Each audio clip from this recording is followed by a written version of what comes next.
नमस्कार। Dhirendra पुंडी news point में आप सभी का एक बार फिर से स्वागत है और हम फिर मौजूद हैं भाऊ तोरसेकर जी के साथ, हमारे बहुत ही वरिष्ठ, और हम उनसे हमेशा हर बार एक नई चीज सीखते हैं। तो आज हम क्या सीखने जा रहे हैं इस क्लास में, ये भी देखते हैं, क्योंकि राजनीतिक पत्रकारिता सिर्फ वो चीज नहीं होती जो हम करते हैं कि देखा और आपको बता दिया। राजनीतिक पत्रकारिता होती है कि वो जो चल रहा है सीन, उसकी कहानी कहाँ लिखी गई थी और उसके अगले दृश्य कैसे होंगे, उसी पर बात करेंगे। महाराष्ट्र में एक अलग खेल हुआ। हालांकि भाऊ ने जिस दिन कहा था, मैं दर्शकों को याद दिला दूं कि जो भाऊ ने कहा था कि हम नितिन नवीन को देख रहे हैं, उसके 12 घंटे बाद वही हो गया जो हम देख रहे थे। तो भाऊ, इस बार ये खेल क्या चल रहा है? आपने पिछली बार तो साफ बता दिया था और 12 घंटे वो लिखा गया। अब हम लोग क्या देख रहे हैं? आखिर सुनेत्रा बन गई और उसी तरह हुआ जैसे आपने कहा था। लेकिन ये खेल चल क्या रहा है महाराष्ट्र की राजनीति में? देखो, एक बात होती है कर्मा रिटर्न, ऐसा अंग्रेजी में बोलते हैं ना। हमने जो किया है, हम जो बोते हैं वही तो पाते हैं। शरद पवार ने जो राजनीति आज तक की है उसकी फसल आ रही है और बहुत तगड़ी फसल आ रही है, और समेटना भी उनके लिए मुश्किल हो रहा है। एक बात है, हमारे मराठी में एक मानो एक फ्रेज है या कहावत है, कात्रजचा घाट दाखवणे। कात्रज का घाट मतलब पुणे से नजदीक, पुणे से आप सातारा की ओर जाओगे या और कहीं जाओगे तो जो घाट लगता है, ट्रेन का हो या इसके लिए घाट लगता है, उसको कात्रज का घाट बोलते हैं। लेकिन वो कात्रज का घाट ये जगह ऐसी है कि जो बारामती लोकसभा विधानसभा क्षेत्र में आती है, लेकिन उसकी हिस्टोरिकल इंपॉर्टेंस उसका ऐसा है कि ये शिवाजी महाराज के इतिहास से जुड़ा हुआ है। जब पूना में मुगलों के हाथ में पूना शहर सिटी था, उस वक्त शिवाजी महाराज ने उन पर अचानक से हमला कर दिया था और शाहिस्ते खान की उंगलियां टूटी थी, आपको याद होगा वो हिस्ट्री।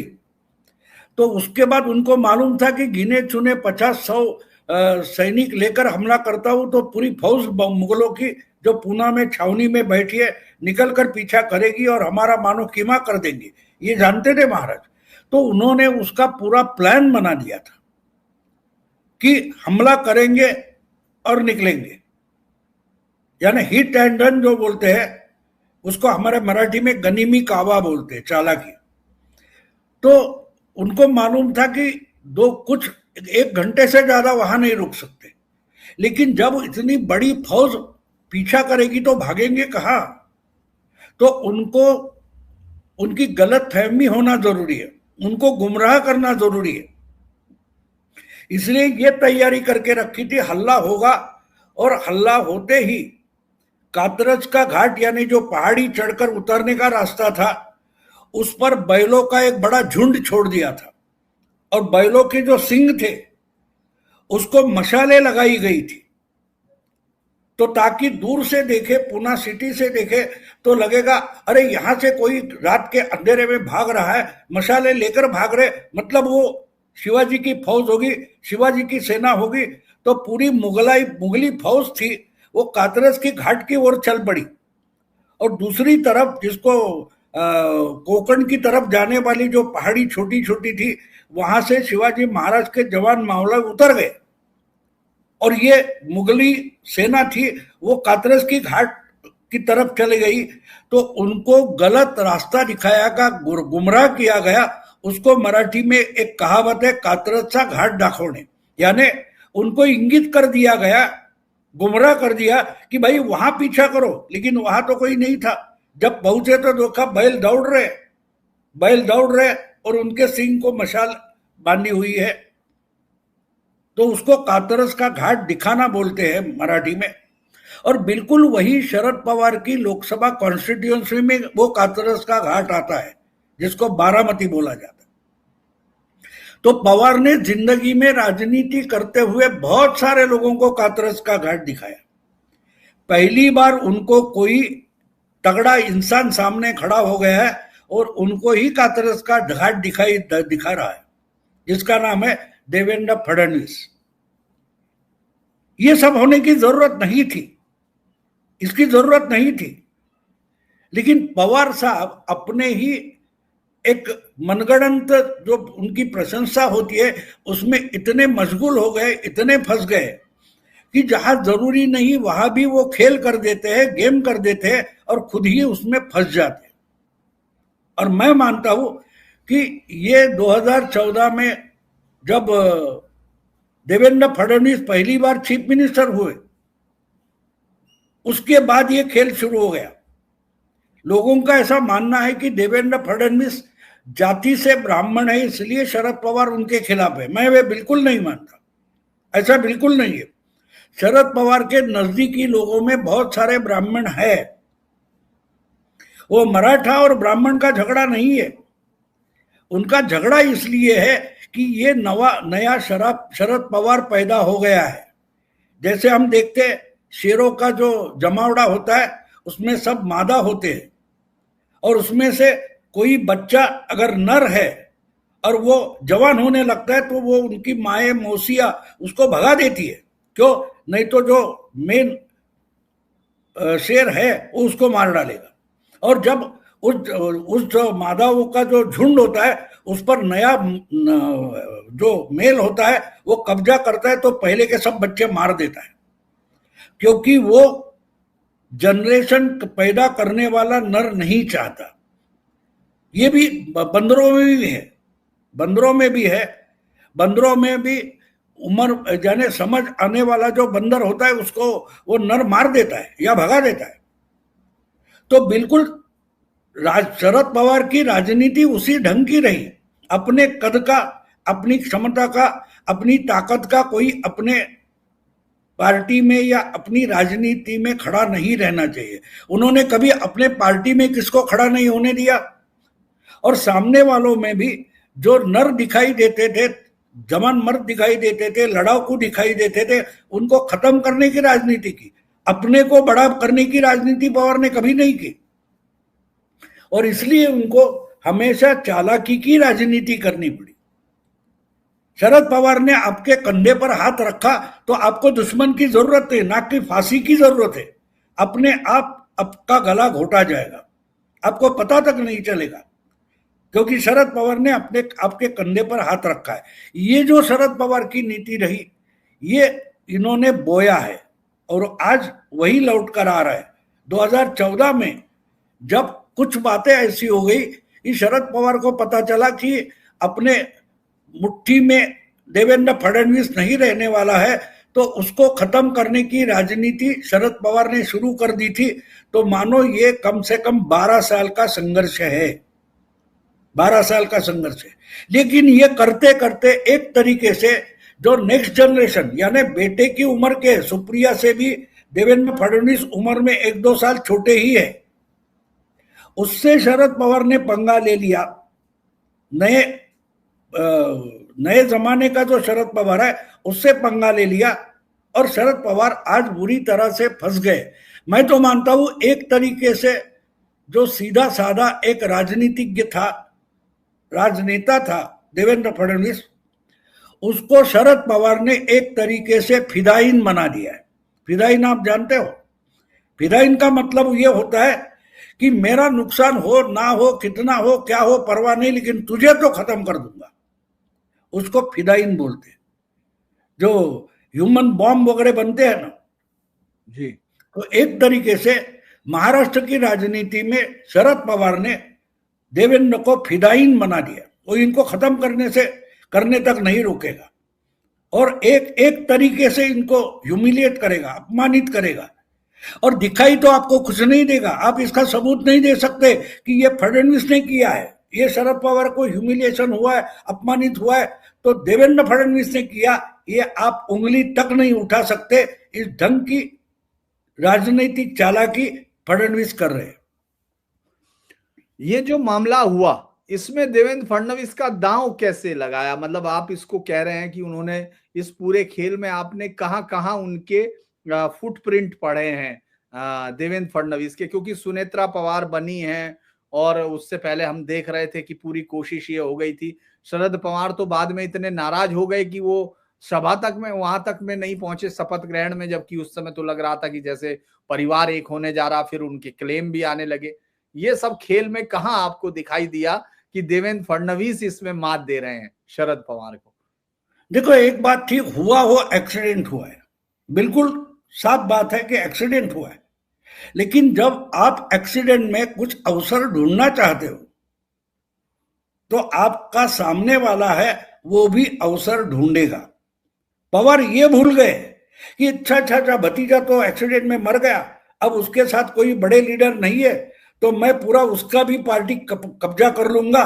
और जिस ढंग से उस दिन 29 जनवरी को अंत्येष्टि में जिस ढंग से सुप्रिया सुले बर्ताव कर रही थी, मैंने आपको उसी दिन बता दिया था इसकी बॉडी लैंग्वेज बिल्कुल गलत है। उससे सामने वाले अब इनके साथ पंगा लेकर या बगावत करके प्रफुल्ल पटेल हो, सुनील तटकरे हो, छगन भुजबल हो, धनंजय मुंडे हो, जो अजीत दादा के साथ गए हुए सेकंड रैंक के लीडर्स थे, उनको पक्का पता है कि अगर पूरा चार्ज अगर सुप्रिया और शरद पवार के साथ चला गया तो हमको बचाने वाला भगवान भी नहीं हो सकता। तो इनको रोकना चाहिए, इनको रोकना चाहिए। तो एक बात होती है, रोकना है तो जहां से मदद मिलेगी वहां आप जाओगे। आप संकट में हो तो आप सोचोगे नहीं कि इसकी जात क्या है, इसका धर्म क्या है, इसका प्रांत क्या है, इसकी भाषा क्या है। आप खुद को रेस्क्यू करने की कोशिश करोगे। और जिस ढंग से आपने सुप्रिया सुले जिस ढंग से सुने तरह हाथ को पकड़ कर लेके आ रही है, उसके अजीत के बच्चों को गाइड कर रही है, डायरेक्ट कर रही है, जानो कि सुप्रिया दिखा रही थी कि अब मैं इंचार्ज हूं। और उसी रात 29 जनवरी को अंत्येष्टि पूरी नहीं हुई थी, उसी रात से शुरू हो गया कि शरद पवार के गुट के जयंत पाटिल वगैरह फाइनेंस मिनिस्टर बनेंगे, यानी नया मंत्रिमंडल बनाने तक की तैयारी 29 को शुरू हो गई थी। तो दूसरे दिन 30 जनवरी को जो अजीत दादा के दूसरे रैंक के लीडर्स थे वो दौड़ते दौड़ते देवेंद्र के पास पहुंच गए और जो अगला होना था वो हो गया। यानी सीधी बात बोले तो शरद पवार, हमारे मराठी पत्रकार जो है वो हमेशा शरद पवार ने कुछ भी किया, अपने बाल खुजाए, कान खुजाए तो भी बोले कि पवार साहब ने गुगली डाली, पवार साहब ने गुगली डाली, पवार साहब ने गुगली डाली। ये बोलने का एक तरीका हो गया। तो पवार साहब को और 24 घंटे या 48 घंटे मिलते थे, ये पवार साहब गुगली करेंगे ये मालूम था, इसलिए दौड़ कर गए। नया जो गेंदबाज है देवेंद्र के पास, बोले ये तो गुगली करेंगे, आप कुछ उंगली करो। तो देवेंद्र ने उंगली टेढ़ी कर दी और पूरा का पूरा मंसूबा फेल हो गया। अब देखो क्या बात हो गई है कि इनको लगता था कि ये अभी 13 दिन का समय है हमारे पास, तो उसमें इनके चमचे पत्रकार जो है उन्होंने जो जल्दबाजी की, यहां तक कि रोहित पवार राज्य मंत्री बन जाएगा, जयंत पाटिल फाइनेंस मिनिस्टर बन जाएगा। अरे उसके जो वारिस है, उसकी पत्नी है, उसके बेटे, उसके बारे में कोई पवार गुट से बोल नहीं रहा था, ना पवार के चमचे बोल रहे थे। इन्होंने सीधा सीधा अजीत दादा की पार्टी के तरफ से जो सत्ता में हिस्सा है उसका शरद पवार के गुट में बंटवारा शुरू कर दिया। अनिल देशमुख रेवेन्यू मिनिस्टर बनेंगे। अरे क्या चल रहा है क्या? तो सामने वाले प्रफुल्ल पटेल, तटकरे वगैरह सावधान हो गए, दौड़ते पहुंच गए, बोले साहब कुछ तो उंगली करो नहीं तो गुगली गिरेगी। ये 30 तारीख की सुबह की बात है। शाम होते होते इनको पता तक नहीं चला, इनके बारामती में जाकर अमित शाह ने इनके पैरों तले जमीन खींच ली थी, इसका इनको 31 तारीख तक पता तक नहीं चला। क्योंकि 30 तारीख को देर रात को सुनेत्रा पवार बारामती से मुंबई के लिए निकल गई। यहां तक तय हुआ था कि 31 तारीख को सुबह सुबह सब एमएलए जो है अजीत गुट के, उनको बुला लो, उनकी तरफ से सुनेत्रा को नेता चुनो और उसका लेटर लेकर पहुंच जाओ, राज्यपाल के पास पहुंच जाओ, शाम को शपथ विधि कर देंगे। और ये निकल तक गए, इनको पता नहीं था कि सुनेत्रा पवार यहां तक पहुंच सकती है, ये इन्होंने सोचा तक नहीं था। जिस ढंग से ये समझते थे कि सोनिया गांधी क्या बुद्धू है, इसको हिंदी तक नहीं आती वगैरह वगैरह, 25-26 साल पुरानी बात है ना। 99 में शरद पवार ने जो चालाकी की थी, उससे वो कुछ सबक नहीं सीखे। सोनिया गांधी को हिंदी नहीं आती, वो बोलती कम है, इसलिए जो चालाकी शरद पवार सोनिया के साथ कर बैठे, उससे उनको सबक सीखना चाहिए था। जो औरतें ज्यादा बात नहीं करती, वो पॉलिटिक्स में ज्यादा से ज्यादा डेंजर होती है, यह सबक था, लेकिन सीखा नहीं। तो अब दूसरी औरत के साथ उलझ पड़े हैं, जो उनकी बहू है। और जो कुछ मराठी मीडिया में या पूरी मीडिया में आप सुन रहे हो, ये तो इनएक्सपीरियंस है, इसके पास अनुभव नहीं है। जो जो कुछ बोल रहे, इसको एडमिनिस्ट्रेशन का, पॉलिटिक्स का अनुभव नहीं है। लेकिन एक बात बोलते, इसका स्ट्रांग पॉइंट क्या है ढूंढो। ये सब गिनाए जा रहे, सुनेत्रा पवार के वीक पॉइंट्स गिने जा रहे, लेकिन उसके भी कोई स्ट्रांग पॉइंट हो सकते हैं। कभी उस पर भी सोचो, 2 मिनट के लिए सोचो। इसका सबसे बड़ा स्ट्रांग पॉइंट क्या है? उसका सबसे बड़ा स्ट्रांग पॉइंट, वो बोलती ही नहीं, समझे? वो बोलती ही नहीं। अब कितने दिन हो गए? 28, 29, 30, 31, आज 7 दिन हो गए। 6-7 दिन पूरे होने को आए।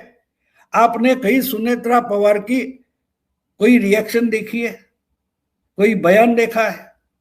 बाकी सारे बोल पड़े, बस एक इंसान नहीं बोल रहा है, उसका नाम सुनेत्रा पवार है।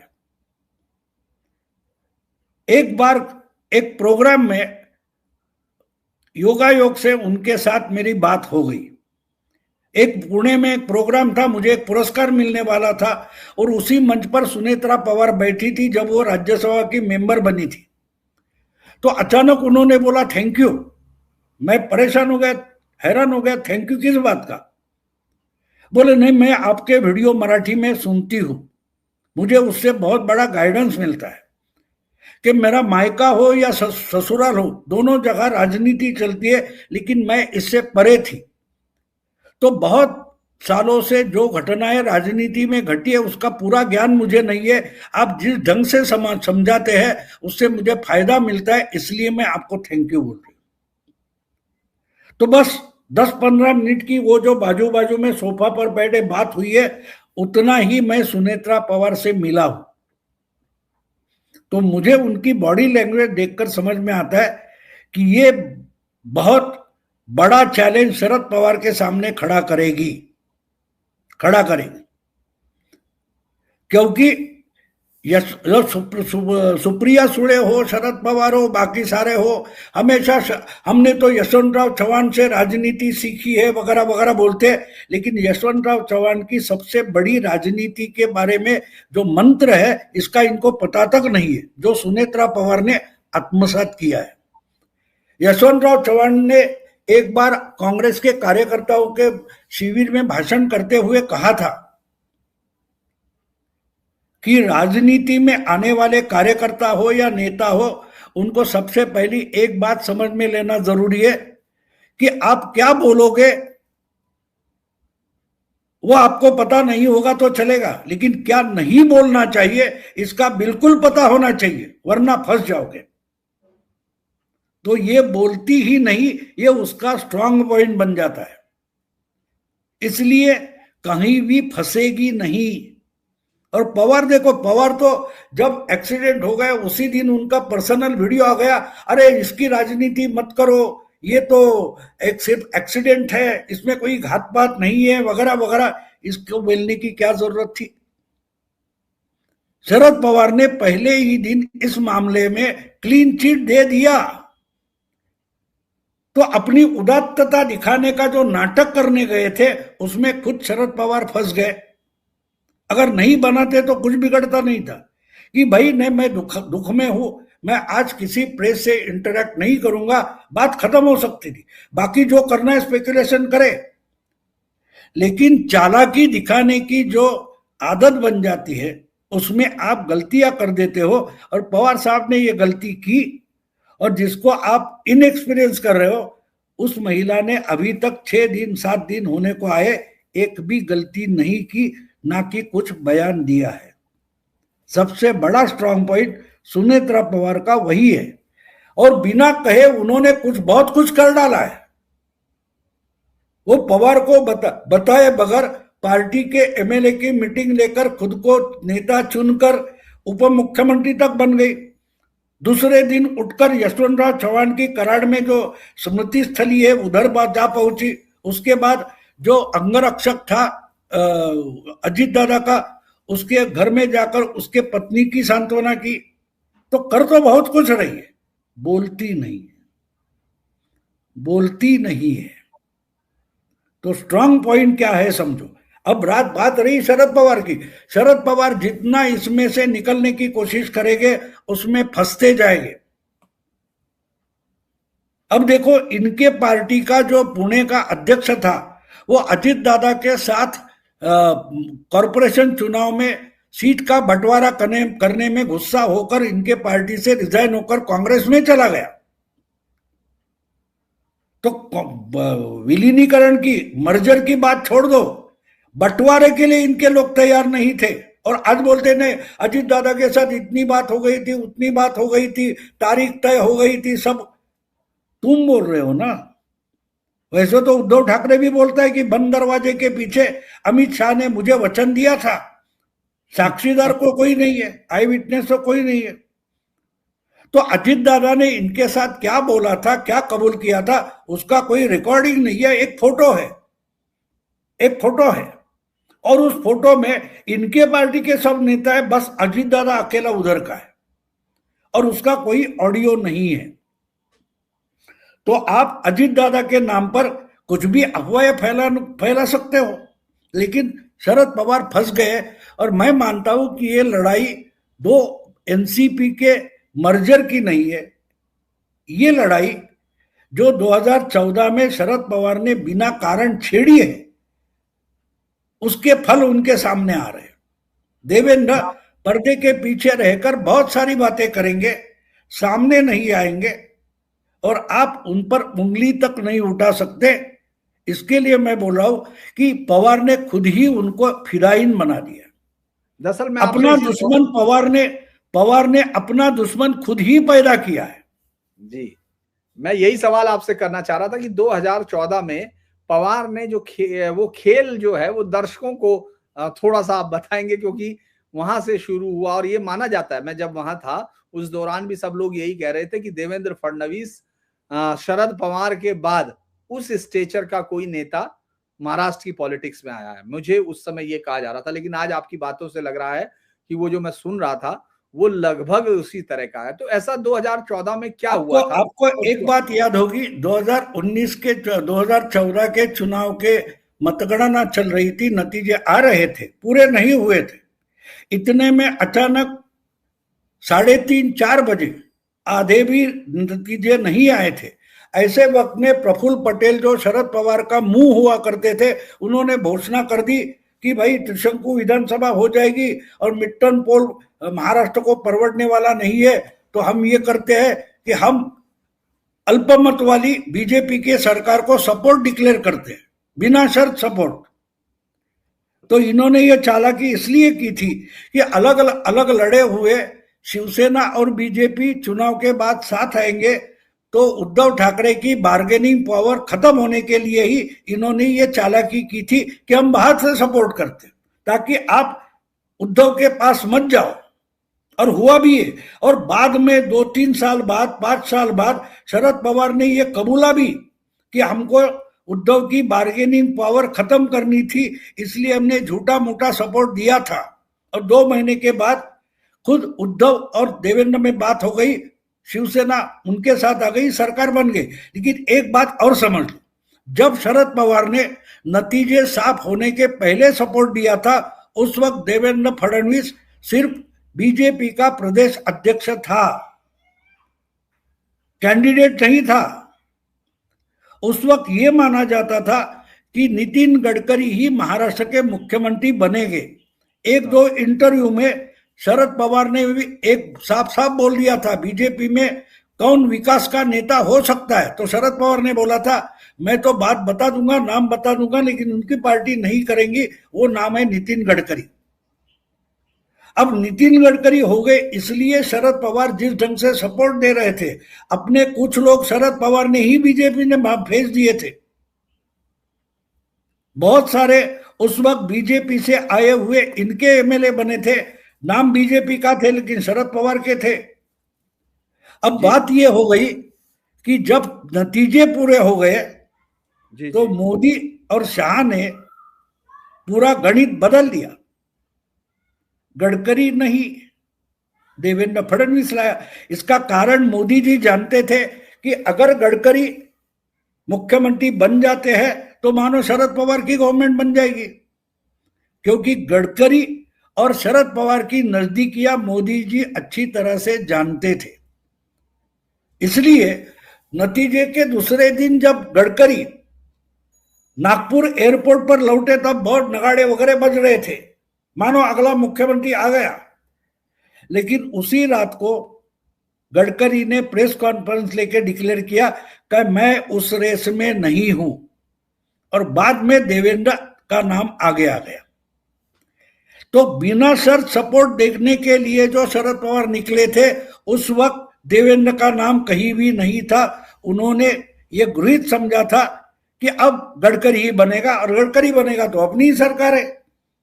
ये शरद पवार का गणित था, वो मोदी और शाह ने उलटफेर कर दिया और देवेंद्र को सामने आए। तो वहां से लेकर देवेंद्र पर इनका गुस्सा है, और आगे चलकर उन्होंने हर समय देवेंद्र को अपशकुन करने की कोशिश की, और कुछ देर उनकी तरफ ध्यान नहीं दिया देवेंद्र ने। लेकिन आहिस्ते आहिस्ते देवेंद्र को समझ में आया कि अगर डटकर इनके सामने खड़ा नहीं रहूंगा तो ये मुझे कच्चा खा जाएंगे, और यहां से फडणवीस और शरद पवार की दुश्मनी शुरू हो गई, जो आज देवेंद्र एक तरीके से फिदायीन बन गया 2019 के नतीजों के बाद। जिस ढंग से शरद पवार 19 के नतीजे आए, तब पत्रकार पूछते थे सरकार क्यों नहीं बन रही, क्योंकि उद्धव ठाकरे ने दगाबाजी की थी। तो शरद पवार ने जवाब दिया था, वोटर ने तो हमको अपोजिशन में बैठने का जनादेश दिया है, हम सरकार कैसे बनाएंगे, उनको पूछो। लेकिन पर्दे के पीछे शरद पवार उद्धव ठाकरे को यूटी से तोड़ने के कोशिश में लगे थे, लेकिन कैमरे के सामने क्या बोलते थे, जनादेश तो उनको मिला है, हमको तो अपोजिशन में बैठने के लिए। 105 सबसे बड़ी पार्टी 105 एमएलए की बनकर भी देवेंद्र को उनके मुंह से इन्होंने निवाला खींच लिया था। तो ये दुश्मनी और तगड़ी और धारदार बन गई। वहां से लेकर अपोजिशन की कुर्सी पर बैठने वाले देवेंद्र ने उस वक्त बोला था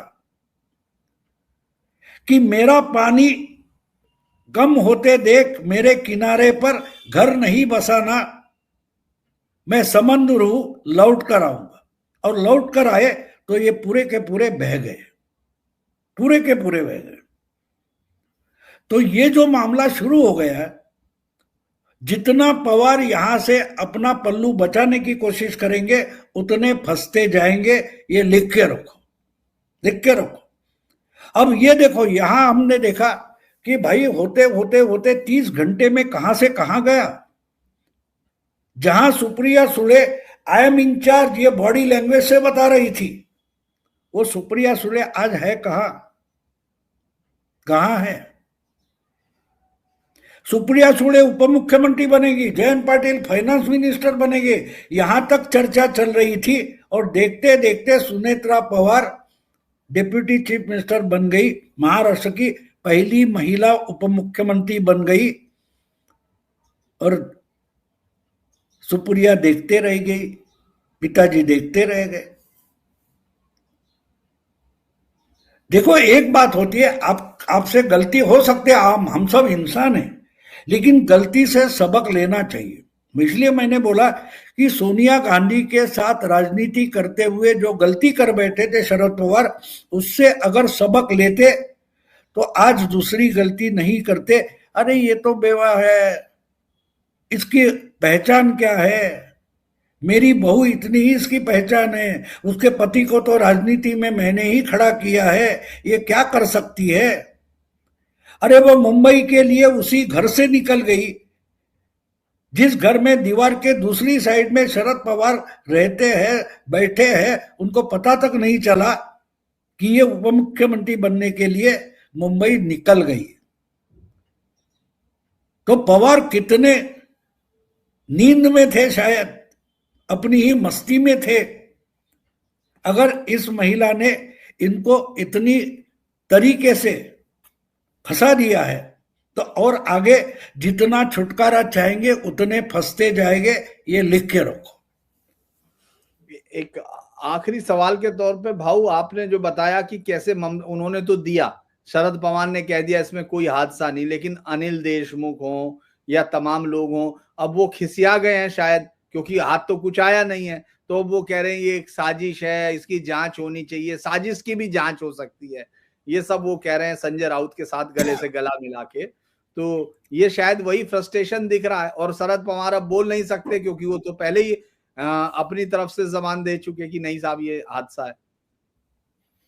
नहीं, आप अभी देखो, एक बात ये होती है ना कि आप झूठ के जमीन पर इमारत खड़ी नहीं कर सकते, आभास बना सकते हो, आभास बना सकते हो आप। एक अजीब बात मुझे समझ में नहीं आती, जिस ढंग से हमारे मराठी मीडिया में भाजपा के चंगुल से अजीत दादा गुट को बचाना है।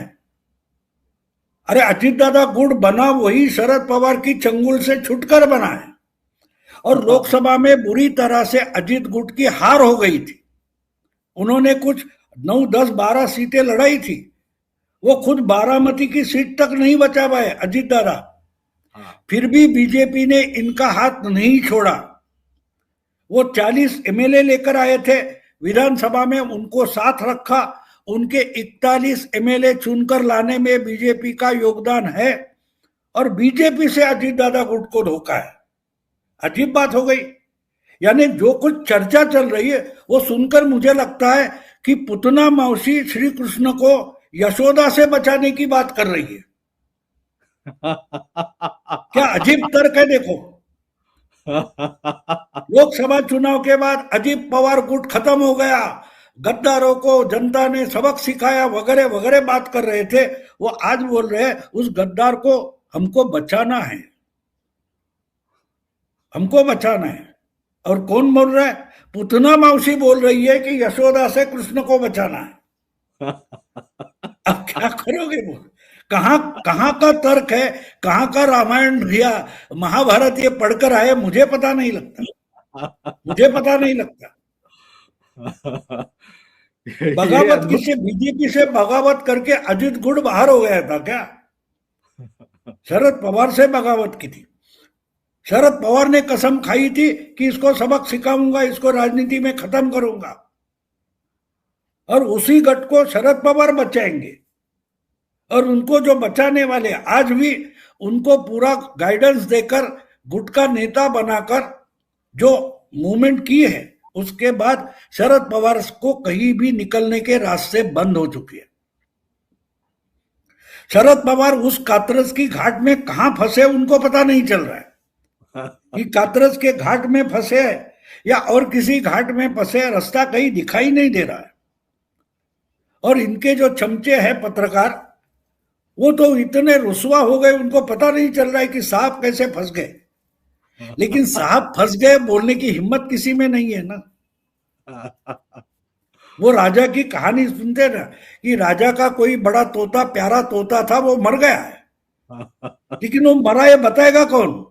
तो बोलते नहीं, वो पर नहीं हिला रहा है, वो आंखें नहीं खोल रहा है, वो चोंच नहीं खोल रहा है, वो उसको कुछ और फल दिए तो नहीं खा रहा है, वो अपने पैरों पर खड़ा नहीं हो रहा है, लेकिन मरा है कोई बताता नहीं।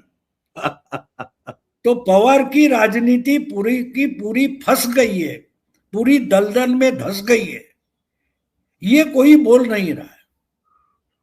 जो बोया वही पाया, इतना ही सच है। 40-50 साल से हर किसी के साथ चालाकी की है, उसकी कीमत शरद पवार चुका रहे हैं।